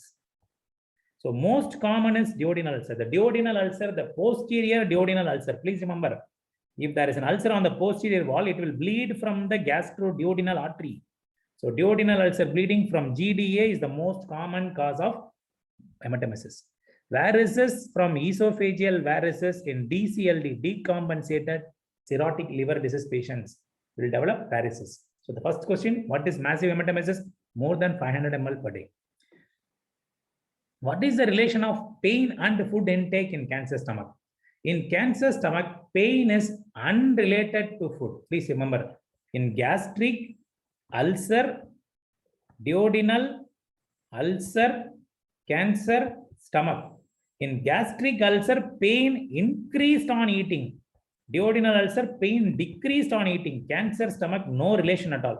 There is no relation of pain and food. It will be there all the time. Okay. What are the causes of pain radiating to the back in GOO cases? Can you tell me? In a gastric outlet obstruction, a patient is telling, sir, I'm having pain in the epigastric region. It is radiating to the back. It means, #1, it can be a cancer stomach infiltrating pancreas, #1. What else? Or it can be a chronic pancreatitis. Please remember, they won't keep you an exam, but chronic pancreatitis patient causing GOO. 3, cancer pancreas causing GOO. 4, even a pseudocyst causing GOO. So pancreatic causes will cause pain radiating to the back.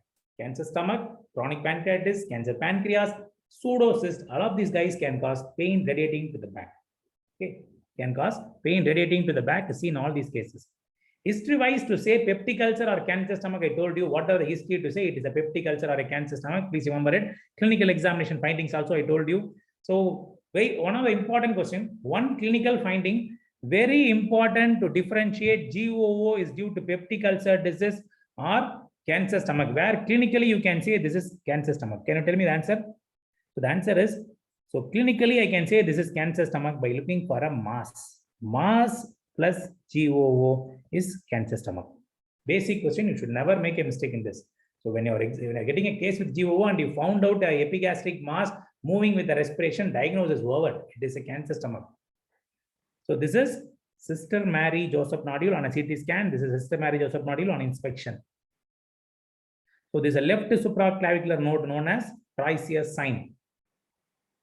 So this is a bilateral ovarian deposit seen only in premenopausal women. So please remember, this is a finding seen only in premenopausal women, not in postmenopausal ladies.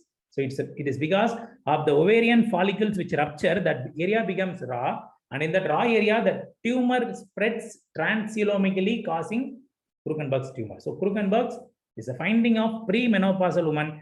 It is not an ovarian tumor, it is an ovarian deposit. Okay, deposit.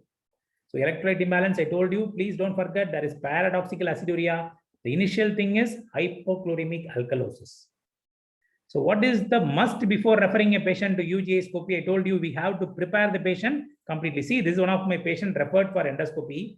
Without proper preparation, you can see when I'm going to do in this patient of GOO, when I'm trying to do endoscopy, we can see a poor preparation cases, there will be full of food particles, everything. But this case you can see is well-prepared case. You can see a cancer in the level of incisura angularis. You can see there is a cancer, there is a pylorus opening. So this is a patient with a GOO due to some peptic ulcer disease. Okay, this is a peptic ulcer disease. So this is a patient who had a good preparation of GOO. So there is no food particles remaining inside. This is a case of a pyloric ulcer. I will take biopsy and I will confirm it. So this is a clear-cut endoscopy showing you a cancer stomach. In a well-prepared stomach, you can see there is a cancer. I should take 6 to 8 biopsy from endoscopy. So this is a classical picture showing you I'm doing an endoscopic biopsy. So you can see I'm doing endoscopically. I'm taking 8 biopsy should be at least taken from the growth. So this is a biopsy showing you. So this is another thing, a patient showing you the so we are doing endoscopy and we are entering the pylorus. That's a pylorus, as you can see, very narrowed. I'm entering the pylorus. Just to show you the endoscopy, what is being done in endoscopy. So I'm now entering the first part of duodenum. You see, that's a pylorus. We are entering pyloric orifice. We have entered and we have gone inside. And you can see this is a J maneuver. After coming out of the duodenum, we see a J maneuver in which we turn the scopy. Go down, turn the scopy and see what is there in the fundus. You can see in a J maneuver, we see what is there in the proximal stomach. I don't know whether you are seeing the videos clearly or not, because in Zoom, usually the videos will not be so clear. So what else must be tested during endoscopy? So this is very important thing should be tested. This H. pylori organism should be tested, especially for a duodenal ulcer. This is a rapid urease test. You can see the slide will be yellow color. When I put the tissue, it becomes pink color. It is positive. Rapid urease test positive. Is there a role of barium meal? I told you not done nowadays. This is Karman meniscus sign seen in malignant ulcer. So this is Hampton line. I told you seen in benign ulcer in the stomach. So this is a typical picture showing you a hourglass deformity. You can see it looks like a hourglass deformity in a GOO of stomach. So this is a EUS endoscopic ultrasound is the gold standard investigation for T and N staging. But since this is not commonly available in our practice, most of the time the surgeons may not be asking you in detail about the GOO. But for exam, you can get it as a short note. EUS in stomach cancer. You can see, you can get a short note on this. There are 5 layers seen. 1, 2, 3, 4, 5 layers are seen on endoscopic ultrasound. You can see 5 layers. The first layer is looking white color. That is known as hyperechoic. Second layer will be looking black. That is known as hypoechoic. Third layer is hyperechoic. Fourth layer is black, hypoechoic. Fifth layer is hyperechoic. So question which is asked in NEET PG exam is, what is layer 2? What is layer 4? So 1 is, please remember, 1 is mucosa. 3 is submucosa. 5 is serosa. So mucosa, submucosa, serosa are looking white color, whereas black color is muscularis. 2 is muscularis mucosa. 4 is muscularis propria. So these are the 5 layers. So I can tell you what is the T staging by seeing where the cancer is infiltrating. Up to which place the cancer is infiltrating, I can tell what is the T staging of the cancer. So role of EUS in practice, we don't have in our institute, but it is the gold standard investigation for T and M. This should be your answer. So latest NCCN guidelines for PET CT scan is PET CT is advised for all cancer stomach patients who are going to be operated. Okay, PET CT is essentially done for all cancer stomach patients. So latest guideline for diagnostic staging laparoscopy, please remember up to 30% of the patients undergoing staging laparoscopy has become metastasis because of the peritoneal mets. So the overall sensitivity of laparoscopy for detecting metastatic disease is greater than 90%. So therefore, staging laparoscopy is a must for all the cases who are going to be operated for cancer stomach. Okay, please don't forget this point. So TNM staging, if you want, you can remember. Sometime they may ask you in the exam TNM staging. So Borman's classification of gastric cancer, you should know the Borman's classification. Borman's classification, type 1 is polypoidal growth. Type 2 is ulceroproliferative growth. Type 3 is ulcerative growth. 4 is linitis plastica. These are the 4 types of cancer stomach: polypoidal, ulceroproliferative, ulcerative, and linitis plastica. So I told you about diffuse and intestinal cancers of Lawrence classification. These are just theory, you should remember. But please remember, diffuse gastric cancer is seen in young females. They are associated with E. cadherin mutation. Okay. So the margin clearance, if there is a cancer, how much clearance should I give proximally means, if this is a cancer, I should give 6 centimeter margin. Distally, I cut up to D1. So NCCN guideline says 4 centimeter is enough. Sabiston says 6 centimeter. So for your exam, you should remember as 6 centimeter. Okay. NCCN guidelines say at least 4 centimeter proximal. For a cancer, we should give marginal clearance. So I told you the levels of nodes. You can see the stations of node up to 16 we have from 1. 16 is para-aortic node. This is very clearly given in Bailey and Love. This is from Bailey and Love. So level 1 nodes, what are the nodes removed? Level 2 nodes, what are the nodes removed? Nodes along the vessels.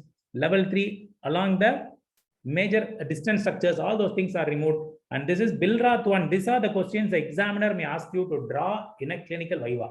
So they'll ask you, come on, draw and show me the Billrath 1. So Billrath 1 is a gastroduodenal anastomosis. Billrath 2 is a gastrojejunal anastomosis, like this. So this is Billrath 2. So the examiner may ask you to draw and show you the images of the Billrath 1 and Billrath 2 operations. So this is a case of Roux-en-Y. This is Roux limb. So this is a Roux limb which is being used for anastomosing after esophageal jejunal. After a total gastrectomy, this picture is shown here. Okay, this is not subtotal. This is a total gastrectomy for a proximal gastric cancer. So you can see this is a video showing you surgery done by me for a subtotal gastrectomy for a GOO. You can see that is a cut end of duodenal stump. That is a pancreas. I have done a D2 subtotal gastrectomy. So I am removing the nodes. All the nodes are removed along the D1 level, D2 level. All the nodes are removed. And I am now going to cut the stomach cancer proximally 6 centimeter margin. So what I am holding in my hand is the cancer here. That's a cancer causing GOO. I am going to give 6 centimeter clearance and I am going to cut at that level and I'm going to do a Billrath 2 reconstruction in this case. So you can see I'm same patient. I'm cutting using a linear stapler. I'm used to cutting the growth. I'm cutting the growth and removing the distal part of the stomach. This is a subtotal gastrectomy being done. So you can see this, the staplers has made the surgeon's life so simple. The one which takes half an hour can be done in 3 minutes or 3 seconds. So this is a specimen of subtotal gastrectomy. This is what we are going to do, subtotal gastrectomy with the Billrath 2 reconstruction. So there are so many, these are the various cases of GO. I'm telling you, every year we operate at least some 20 cases of subtotal gastrectomy for GOO. It's a very common cancer in Tamil Nadu. So many cases we have operated, all are D2 subtotal gastrectomy for GOO cases only, all are GOOs. So see, so many GOO cases we have operated for cancer stomach. See, this same day we used to operate sometimes many cases. See, same day we have done a subtotal gastrectomy and another total gastrectomy. So much of common in cancer. Stomach is very common. These are essential for SS level. So peptic ulcer causing GOO. What is the latest update? So I told you peptic ulcer causing GOO. What is the old treatment done, which your examiner will be expecting is truncal vagotomy with GJ.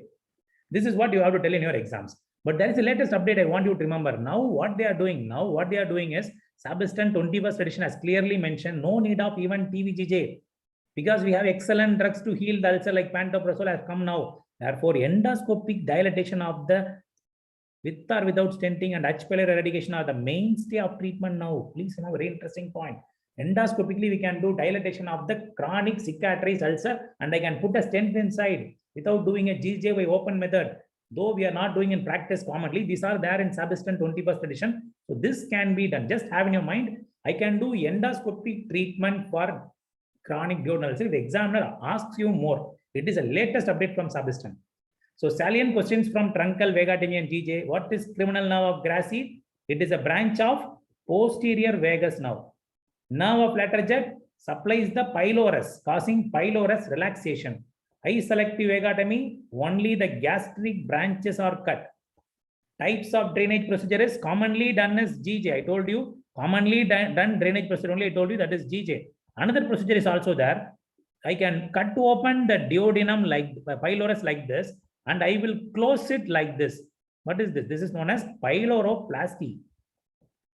But you should not tell pyloroplasty for GOO cases. You should only tell GJ. Pyloroplasty can be done for a non-GOO case. So truncal vagotomy with the GJ or a truncal vagotomy with the pyloroplasty are the types of drainage procedures. So the afferent loop syndromes are not essential for final MBBS level, but I will tell you what is that.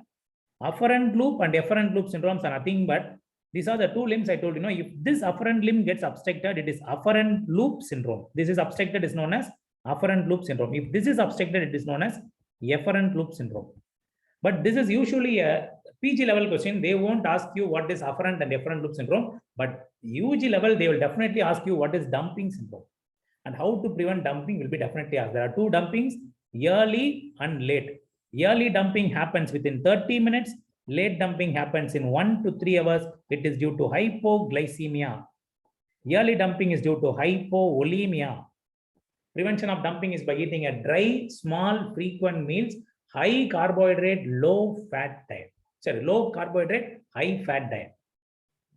So differential diagnosis, you should know the questions. At least the examiner sometimes may ask you about the other things. This is a case of congenital hypertrophic pyloric stenosis, usually seen in 4th week after birth.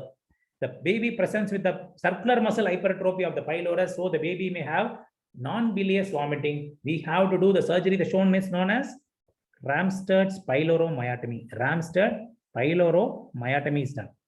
So these are some of the questions from GOO. So this is a baby with a 2 bubble appearance having a bilious vomiting. This is known as duodenal atresia. They have a bilious vomiting. The treatment is duodenostomy. Such double bubble appearance is also seen in annular pancreas in the babies. So these are all pediatric causes of GOO, which will not be kept for your exam, just for theory. So this is triple bubble appearance of small bubble obstruction. Okay, it is not GOO, it is a triple bubble appearance of small bubble obstruction due to jejunal atresia. So this is a picture showing you an obstruction caused by a trichobazar. So this syndrome of long hair in the stomach extending to the ileum is known as Rapunzel syndrome. This is one of the recently done case by us. Very interesting case of Rapunzel syndrome we have operated recently, and it was even published in news channels and all. Shown, see, this girl presented, 14 years girl presented with such a huge mass of hair. You can see this is a stomach showing you full of hair.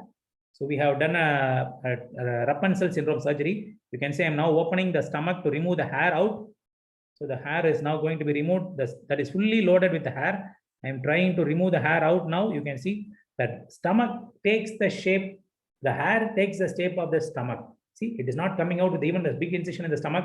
I'm still further extending and I'm going to take it out fully. This is a typical case of Rapunzel syndrome, which was removed by us recently, some 1 year back during the, see, the hair is extending into the ileum. It is taken up from the duodenum. It has gone up to the ileum also. We are taking slowly. That is looking like a Rapunzel. I hope you know who is Rapunzel. Rapunzel is a cartoon character of the movie Tangled. She will have a long hair. So that syndrome is given as Rapunzel syndrome. You can see that is a Rapunzel syndrome with a long hair. See the size of the trichobazar. classical picture of trichobazaar. See, it's removed in our hospital, and this is even published in many channels. So this is done by our team. So she is Rapunzel. You know her mostly from the movies of Tangled. So she's Rapunzel having a long hair. She'll have a long hair, and she will be living in she'll be locked by a witch in a small room like that. The movie goes on. It's a Rapunzel syndrome. So this is a syndrome of Wilkie's disease. I hope you know what is Wilkie's disease.